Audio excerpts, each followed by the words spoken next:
Mañana, viernes 19 de noviembre, se conmemora el Día Nacional en contra del abuso sexual infantil en México. ¿Cuáles son los delitos que más se cometen en contra de nuestras niñas, niños y adolescentes? ¿En qué estados hay más incidencia delictiva contra ellos? Y sobre todo, ¿qué debemos hacer para evitar que sufran estas agresiones? Para hablar de este tema, saludo a Cándido Pérez. Él es investigador del Early Institute, organización dedicada a la protección de la primera infancia. Cándido, ¿cómo estás? Muy buenas noches. Muy buenas noches, Leo. Muy bien, gracias. Gracias por la oportunidad de estar en el espacio. Oye, vaya tema, ¿eh? Es uno de esos temas del que uno no quisiera hablar, pero que es una realidad, Cándido.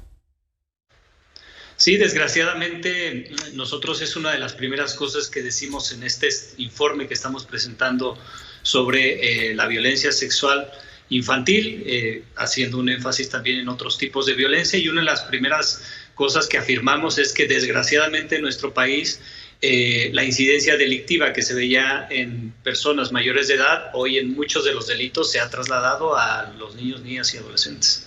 ¿Cuántos tiene? Bueno, vamos a entrar al diagnóstico, a los números, ¿no?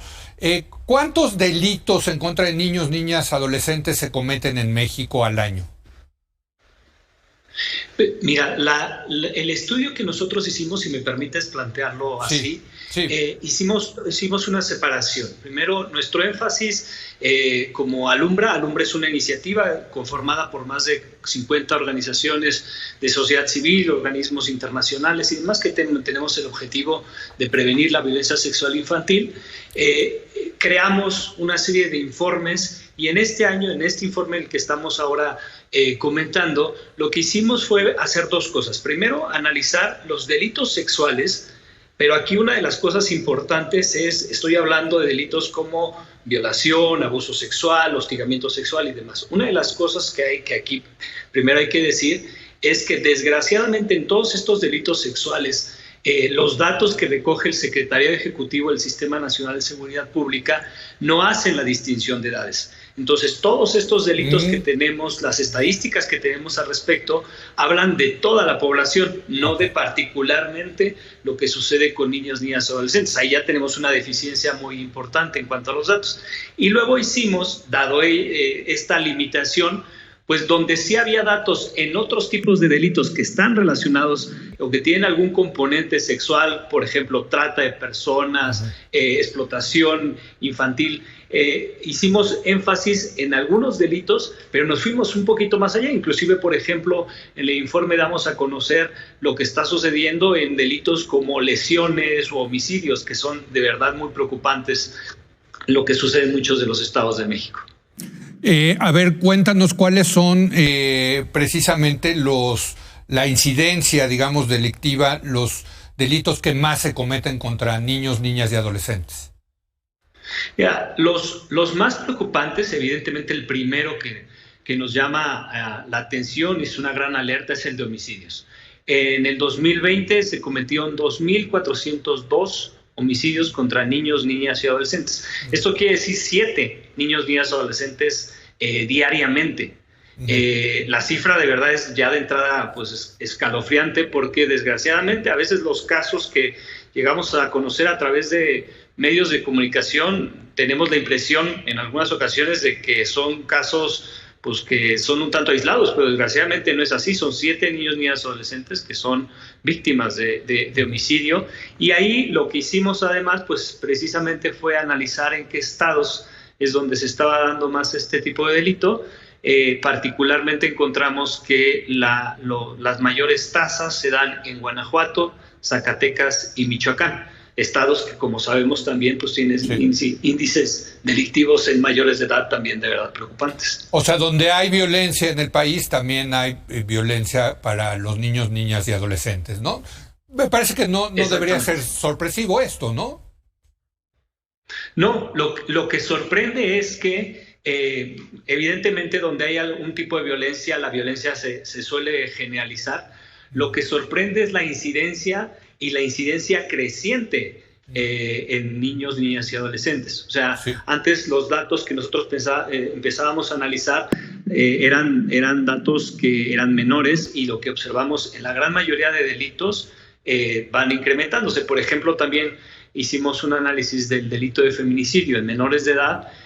Aquí cada 4 días muere una niña o adolescente por este delito, y son delitos que continúan aumentando. Incluso, si me permites ahí, Leo, algunos de los delitos llamaron la atención que en el contexto de pandemia, el análisis que hicimos también tomó datos de 2020, delitos como trata de personas, particularmente la trata que afecta a niños, niñas y adolescentes, aumentó casi el 30% en comparación con el 2019, en un contexto en donde, bueno, pues hay hay confinamiento, hay mayores tiempo en casa y demás. Pues también en ese contexto los delitos que afectan a niños y adolescentes continúan creciendo.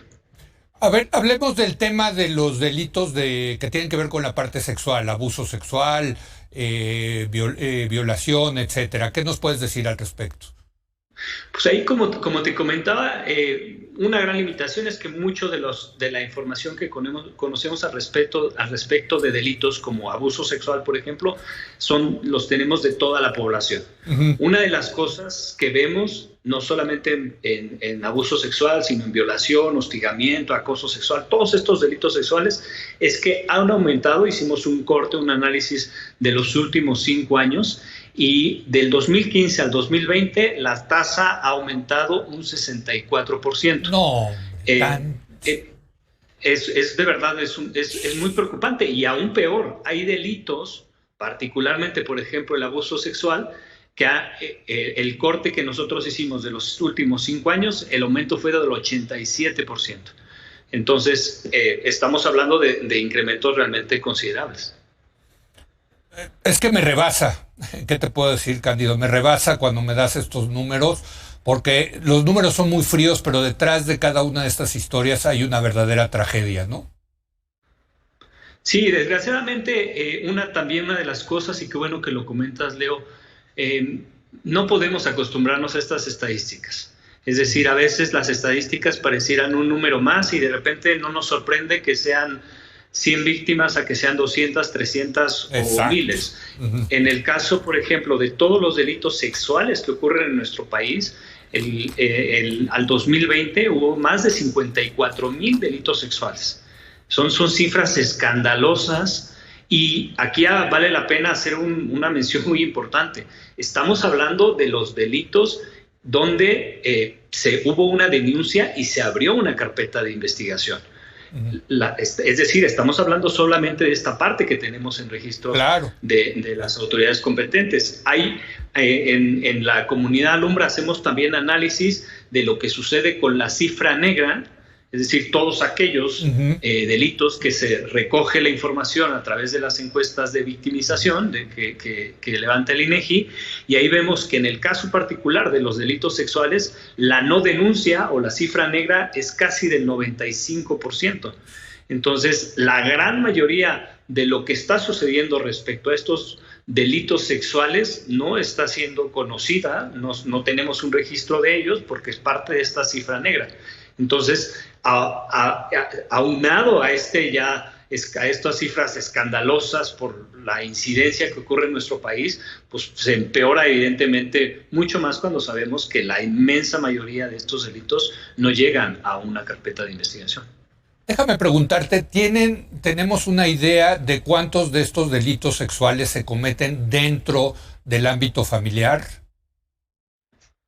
Sí, mira, desgraciadamente, y también es un tema muy importante, la gran mayoría de estos delitos depende del tipo de delito, pero hay delitos, por ejemplo, el abuso sexual, que se llevan a cabo ya sea en el contexto del hogar o por un conocido, porque a veces no necesariamente es dentro del hogar, pero sí es un conocido. Por ejemplo, en los análisis que nosotros hemos hecho, ahí la encuesta que quizás es la más importante, que nos arroja datos nacionales, es la ENDIRE, que es la encuesta de relaciones en los hogares.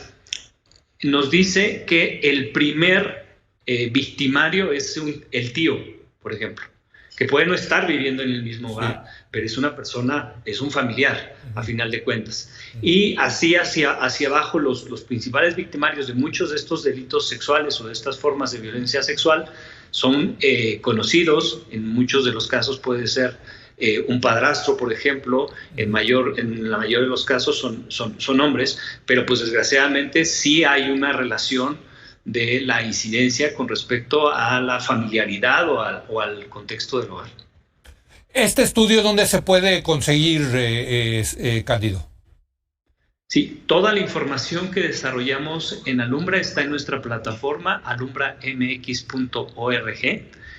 La comunidad pone a disposición no solamente este informe, sino todos los informes que hemos desarrollado. Y si me permites, una cosa muy importante, esta comunidad está hecha no solamente para generar este tipo de diagnósticos o de informes, sino también para generar herramientas de prevención para padres, madres, cuidadores, otras personas que son cercanas a los niños, a niños y niñas, por ejemplo, profesores. Inclusive también ponemos a disposición en esta misma plataforma herramientas o materiales para los propios niños, para que conozcan su cuerpo, que sepan también ayudarnos a prevenir. Y como parte de la comunidad también desarrollamos una serie de propuestas de incidencia a nivel legislativo principalmente y de política pública.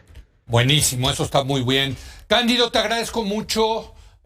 Mañana se conmemora este día tenebroso por el tema, pero no por no hablar de este tema, no existe ahí. Desgraciadamente sí existe y hay que hablar de este asunto. Gracias, Cándido. Muchas gracias por el espacio. Muy buenas tardes, Leo.